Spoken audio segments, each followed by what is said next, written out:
نحمده ونسلم ونصلي على رسوله الكريم اما بعد فاعوذ باللہ من الشیطان الرجیم بسم اللہ الرحمن الرحیم۔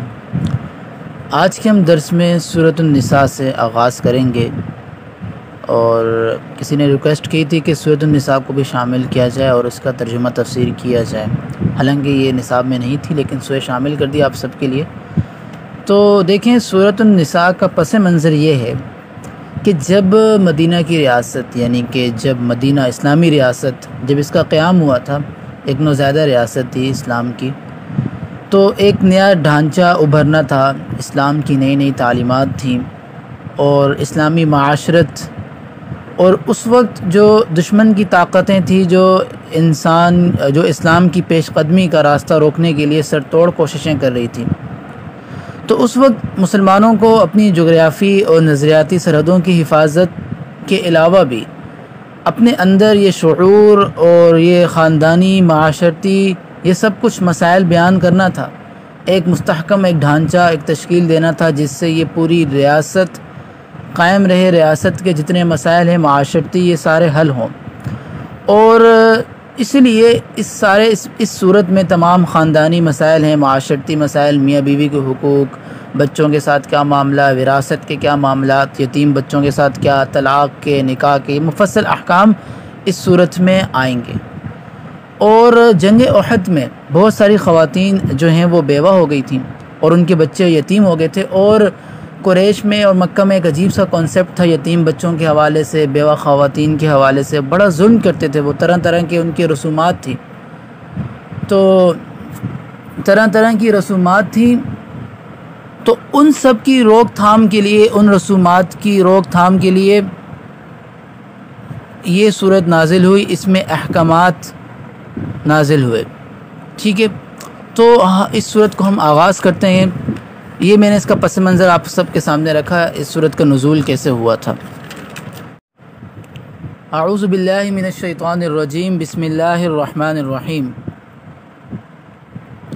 یا ایہا الناس اتقوا ربکم الذی خلقکم من نفس واحدۃ وخلق منها زوجها وبث منهما رجالا کثیرا ونساء۔ یا ایہا الناس اتقوا، یا ایہا الناس اے لوگو، اتقوا ربکم اپنے پروردگار سے ڈرو، الذی خلقکم جس نے تمہیں پیدا کیا، من نفس واحدۃ ایک جان سے، وخلق منها زوجہا اور ان سے بہت سے مرد عورتیں، یعنی کہ اسی سے تمہارے لیے تمہاری جنس کی بیوی پیدا کی، وبث منہما اور ان دونوں سے پھیلا دیے، بث کا مطلب ہوتا ہے پھیلانا، اور ان دونوں سے پھیلا دی یعنی کہ میاں بیوی سے، رجالا کثیرا بہت سارے مرد اور بہت ساری عورتیں۔ یعنی کہ یہاں اللہ تعالیٰ فرما رہے ہیں کہ جو بنی آدم ہے اس کا سلسلہ حضرت آدم علیہ السلام سے جاری ہو، حضرت آدم علیہ السلام، حضرت حوا علیہ السلام، آدم علیہ السلام کے اندر ہی سے حضرت حوا علیہ السلام کو پیدا کیا، پھر ان دونوں سے ہی یہ پوری کائنات بنی، یہ پوری بنی آدم بنی نوح کا سلسلہ وجود میں آیا۔ اور جب انسان یعنی کہ شادی ہوتی ہے، سلسلہ بنتا ہے، میاں بیوی شادی کرتے ہیں، تو ان سے ایک نسل چلتی ہے، یعنی کہ ایک تو یہ معنی ہو سکتا ہے کہ تمہاری جنس کی تمہاری بیوی ہے، یعنی کہ وہی آدم علیہ السلام کے سلسلے سے چلتی ہوئی آ رہی ایک بیوی ہے، ٹھیک ہے۔ اور اسی طرح تم بھی بنی آدم میں سے ہو، تمہاری بیوی بھی یعنی کہ تمہاری ہم جنس ہے، اور تمہارا جوڑا ہے، پھر اس جوڑے سے آگے پوری کی پوری ایک نسل ہے، ٹھیک ہے۔ اب ان سب معاملات میں اپنے پروردگار سے ڈرو، ان کے حقوق ادا کرنے میں اپنے پروردگار سے ڈرو۔ واتقوا اللہ الذی، اور اللہ سے ڈرو جس ذات کے بارے میں تساءلون بہ، یعنی کہ آپس میں تم سوالات کرتے ہو، والارحام اور رشتہ داروں کے معاملے میں، یعنی کہ جب دنیا میں لوگ ایک دوسرے سے حقوق کا مطالبہ کرتے ہیں تو بکثرت یہ بات کہتے ہیں کہ خدا کا واسطے مجھے میرا حق دے دو، خدا کا واسطہ، خدا کا واسطہ، یہ لفظ بہت زیادہ استعمال کرتے ہیں۔ تو کہہ رہے ہیں کہ لوگوں کی حقوق بھی پورا کرو اس رب کے واسطے جس کا تم اپنی باتوں میں تذکرہ کرتے ہو۔ تساءلون یعنی کہ جب تم سوالات کرتے ہو، اس رب کی بات کرتے ہو، تو اسی رب کی خاطر اپنے تمام حقوق ادا کرو۔ ان اللہ، بے شک اللہ کان علیکم تم پر رقیبہ نگرانی کر رہا ہے،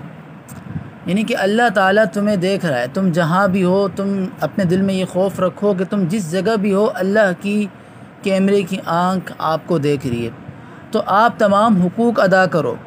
حقوق اس لیے ادا کرو کہ اللہ کا خوف اپنے دل میں رکھو، اللہ سے ڈر کر کرو، کیونکہ آپ نے کل کو اللہ کو جواب دینا ہے۔ تو اپنے ذی محرم رشتوں کے حقوق ادا کرو، اس میں بہن بھائی بھی آگے، ماں باپ بھی آگے، بیوی بھی آگے، جتنے بھی ذی محرم رشتے ہیں ان کے حقوق ادا کرو۔ یہ پہلے اس پہ تعلیم دی جا رہی، باقی حقوق بھی آپ نے ادا کرنے ہیں، آپ کا ذی محرم رشتہ ہو یا نہ ہو، آپ نے کسی کو تکلیف نہیں دینی، آپ نے کسی کو اذیت نہیں دینی۔ اور یہ سب کچھ کیوں کرنا ہے؟ اللہ کے واسطے، یہ سب کیوں کرنا ہے؟ اللہ کے ڈر سے، اللہ کے خوف سے۔